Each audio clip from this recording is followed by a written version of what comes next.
Hey, this is Ajamu from the Kbell Training Academy. So today what I'm going to do is give you guys some pointers on how to breathe when you're using your kettlebells. So technically speaking, there are two styles of breathing. There's a special style of breathing we use when we do competitive kettlebells, and then there's a style we use when we're doing kettlebell cross training. Since we're cross training, we're training for fitness, for fabulous bodies, we're going to focus on that type of breathing today. So it's the key thing to remember when you're breathing with a kettlebell is that the purpose of your diaphragm, your lungs, all of that stuff in here when you're breathing is basically to make everything in here harder, okay? The harder it gets, the more support you're giving to your body, the more support you're giving to your core, and the more protected the soft tissue is in your body. That's what you're trying to accomplish. Okay, so here's how you know if you're doing it right. First of all, picture this whole area as a big balloon, okay? And there are two holes in the balloon, okay? So there's one hole over here, okay? And there's another hole up here. What you have to do is close both of those holes, okay? So now, if you imagine it's a big water balloon, when you close a water balloon, close off the holes, and you try to squish down, it gets hard. That's what you're trying to do, okay? So, how do you know if you're doing it right? First thing is you make a fist and you punch yourself in the stomach.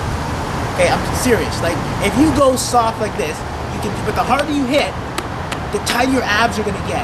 That's the right feeling you should be feeling for, okay? So you're gonna do a Kegel from underneath, and then you're gonna squeeze your tummy like you're gonna punch yourself. Okay, now you've got most of all of this stuff really hard, okay?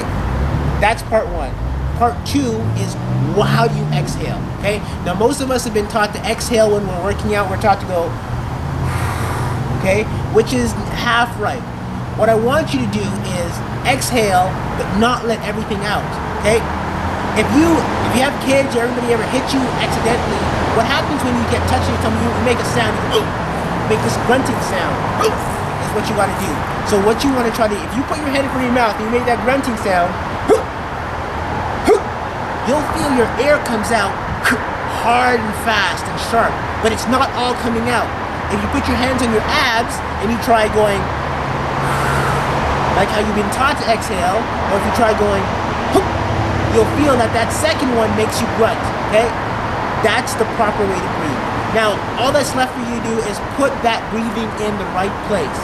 So, for example, if you're doing a kettlebell swing, at that bottom of the movement, where you're weakest, that's when you have to get tight and go, whoop, be tight inside here.